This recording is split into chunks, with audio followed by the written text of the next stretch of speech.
Brothers and sisters, peace be with you. Thank God, it's time to read Bible. Let's continue to read Genesis chapter 22. We will start from verse 8 today. And Abraham said, My son, God will provide for himself the lamb for a burnt offering. And the two of them went together. Abraham took Isaac, and he took the file and a knife in his hand. And Isaac carried the wood of the burnt offering. The two of them walked together slowly onto the mountain. They had some conversation on the way to the mountain. Isaac should be very used to help his father to build altar. This time they walked 3 days and arrived at the Mount Moriah. They had the fire, the knife, and the wood, but where was the lamb for burnt offering? So he asked his father. Abraham didn't know how to answer him. He could only say, God will provide for himself. The Hebrew word of provide is a very rich word. Its main meaning is see, and the extended meaning of it is perceive, and eventually it becomes provide. All we can say, see, perceive, provide. Hebrew uses the same word to express these three different meanings. It tells that the root of them are the same. Mount Moriah, the original meaning of Moriah is God sees. It was extended to God chose, and at the end, God provides. In the life of each Christian, all spiritual experience always starts with see. If you don't have the appropriate seeing and don't have the vision, you will not understand God's work on you. Once you have the vision, then on top of it, your obedience, you can then understand the leading of this vision on you. When you see it and you're willing to submit to it, you will find that God prepares. Many times we face things in front of us. We feel that they are big and difficult. We dare not move ahead. We lack of faith and we walk backwards. Thus, we can't experience God's full provision. Just as Abraham, he didn't know how God would fulfill it, but he saw and he submit. In faith, he knew that God would provide. Verse 9, Then they came to the place of which God had told him, which was Mount Moriah. Then Abraham built an altar there and placed the wood in order. And he bound Isaac his son and laid him on the altar upon the wood. The recording of Bible is direct, simple, and straightforward. But if you restore back to the scene, how many emotions could be found there and how much struggles. We could see Abraham piling up stone after stone and at the end build the altar. Then he took the wood from Isaac and placed the wood in order on the altar. During the process, Isaac might have helped Abraham as usual. The father and son might not have any conversation. Abraham knew very well Isaac might not know anything at the beginning. But after he placed the wood in order, Abraham bound Isaac. Isaac didn't even fight. This is really unbelievable. At that time, Isaac might be somewhere between 15 years old to 30 years old. He should be stronger than Abraham, who was over 100 years old. If he fought back, how could Abraham bound him? When Isaac was bound, he should have known that he was to sacrifice for the burnt offering, but he was submissive and was bound. Then he was laid upon the wood. On one hand, we can see the heart of Abraham as a father. This is the son who he begot according to the promise of God. All the blessings of God were put on him. But now I am offering him to God. How will God's promise be fulfilled? He didn't know. For Isaac, he had been following his father for 10 to 20 years. He saw that his father was a faithful man who obeyed all God's commands. His faith was so beautiful. He offered his sacrifice in faith. I accepted it in faith. It was an unforgettable experience for both of them. Dear brothers and sisters, on your journey of following God, have you ever had any offering that you could never forget? Remember, Abraham is our father of faith. The journey that he walked through, we would also walk. The experience that he had, we would also have. After Abraham followed God for 40 to 50 years, He had confidence on God's promise. His faith in God was very firm. He didn't know what was going to happen, but he was willing to follow God's command. On our journey of following God, we should know sooner or later that his thoughts is higher than our thoughts and his ways than ours. Even if we don't understand or we don't know, as long as we're willing to follow, we can walk towards the peak of the faith.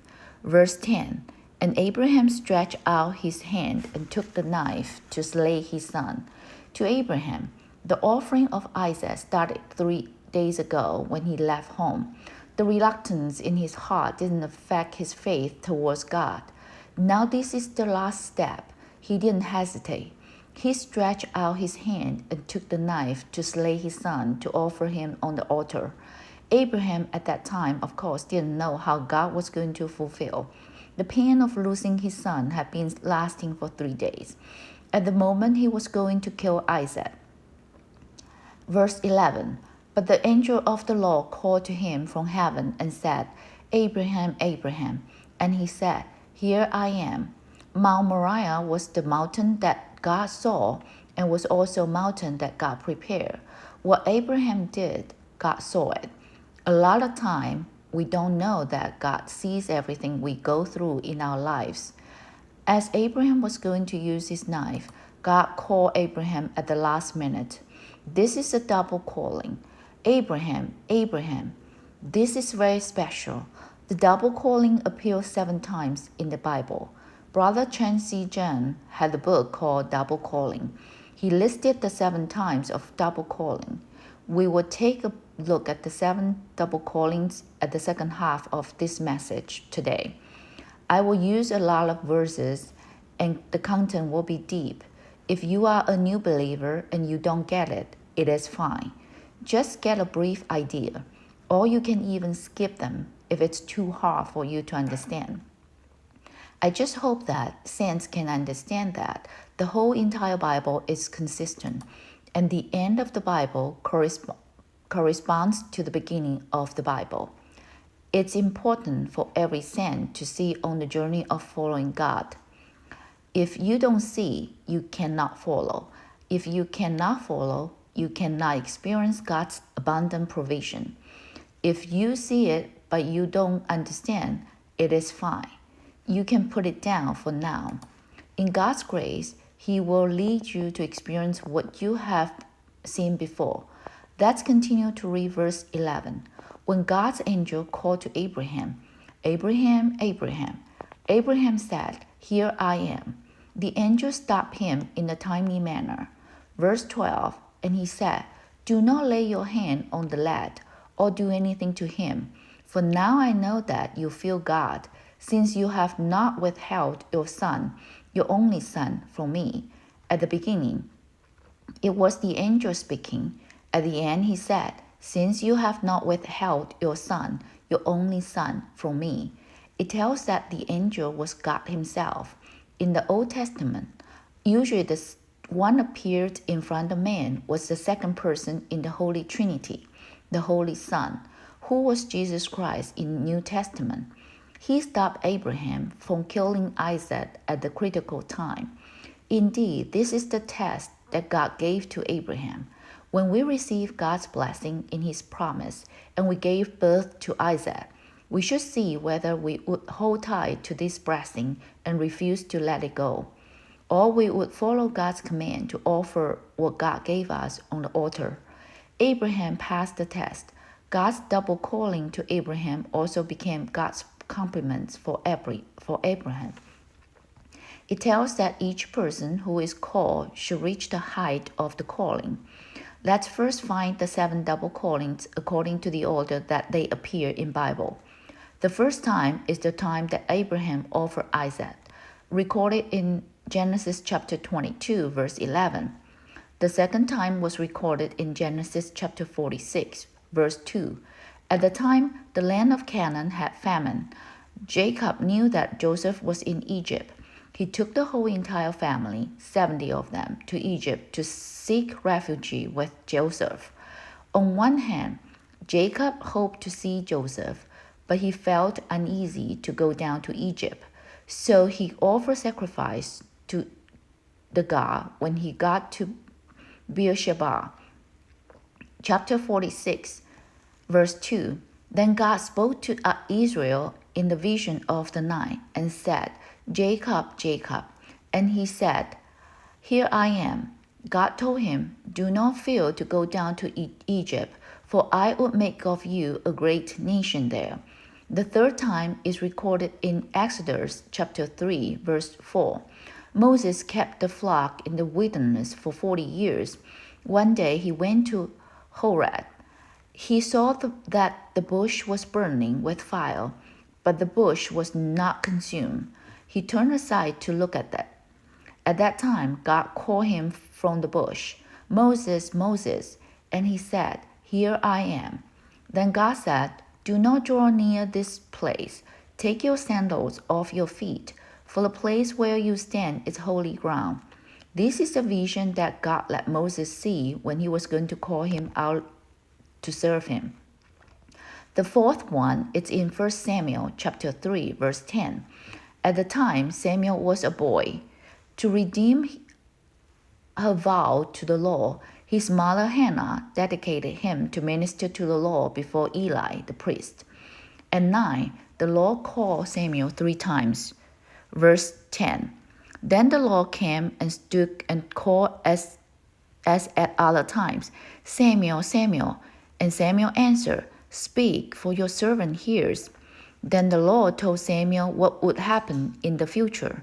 Samuel was not born in the tribe of priests, but he consecrated himself to become a priest according to the law of Nazarite. At the end, he became a judge. He also ended the time of judges and brought out the time of kings. He was a man who changed the era. It appears 4 times in the Old Testament. The other 3 times appeared in New Testament. The first time in the New Testament is recorded in Luke chapter 10, verse 41. Jesus went to visit Martha, Mary, and Lazarus. Martha was busy serving, while Mary sat at Jesus' feet and heard his words. Martha was distracted with much serving. She complained to Jesus. In verse 41, Jesus answered and said to her, Martha, Martha, you are worried and troubled by many things, but one thing is needed, and Mary has chosen that good part, which will not be taken away from her.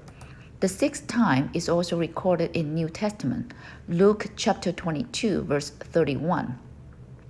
Jesus knew that Peter would soon deny 3 times that he knew him, so he told Peter ahead of time. Luke 22, verse 31. And the Lord said, Simon, Simon, indeed, Satan has asked for you, that he may shift you as wheat. But I have prayed for you, that your faith should not fail, and when you have returned to me, strengthen your brethren. Jesus reminded Peter ahead of time that you will fail soon, but it doesn't matter, you will return to me. When you return to me, strengthen your brethren. The 7th time is recorded in Acts chapter 9, verse 10. At that time, Paul was persecuting Christians. He asked letters from the high priest to capture all who call out the name of Christ. When he came near to Damascus, a light shone around him from heaven. He fell to the ground and heard a voice saying to him, Saul, Saul, why are you persecuting me? He said, Who are you, Lord? If you put the 7 double callings in order, they will form a symmetrical pattern like the 7 golden lampstands. The first calling is in relation to the 7th calling. Abraham offered Isaac is in relation to the call of Saul. It tells that every person who is called will have to learn from Abraham to walk on the path of faith, and at the end become someone who consecrate himself completely. The 2nd time is in relation to the 6th time. Jacob was a mature son who was very mature in life and was dealt with several times by God so that he didn't have faith on himself. God asked him to go down to Egypt. He kept offering offering sacrifice to God. He was afraid that he misunderstood the will of God. In contrary, Simon in the Gospel book was someone who was reckless, and his natural self and flesh had not been dealt with. So the Lord predicted that he would deny him for 3 times. It seems like he was telling Peter, on the journey of following God, you had to keep denying yourself. At the end, when Peter wrote 1 Peter and 2 Peter, he was very mature and spiritual. The 3rd time was parallel to the 6th time. When Moses was young, he served God in his own way. He made a big trouble and had to escape to the wilderness to attend the flocks for 40 years. When he had no faith on himself, God used the burning bush to call Moses to lead the Israelites to leave Egypt and cross the Red Sea. In the New Testament, Martha was worried about serving. She was busy doing this and doing that. The Lord told her that the best blessing was to sit in front of the Lord as Mary and listen to the word of the Lord. It seems like he used Martha to encourage each one of us who is willing to serve the Lord that we are the burning bush. The bush burns, but it's not consumed. Our old self is the bush. In serving God, it is useless. In contrary, God's grace can overflow through us. We are just a channel. Our ability to serve comes from God himself. In the symmetrical pattern of the golden lampstand, the highest one is the 4th one. It's the experience of Samuel receiving the call when he was young. It tells that each one of us serve God according to the law of Nazareth. We serve God because we are willing. If we're willing to consecrate ourselves, we will become someone like Samuel, who changed the era. The double callings allow us to see the growing path of a Christian life. Through the combination of Old Testament and New Testament, we can walk out a growing path. Let's pray together. Lord, we long for the faith that Abraham reached. Although we are not perfect and we are not mature, but we are willing. God, give us the grace daily. Let us learn to please you and glorify your name through your words in our daily life. Bless my life. Pray in Jesus' name.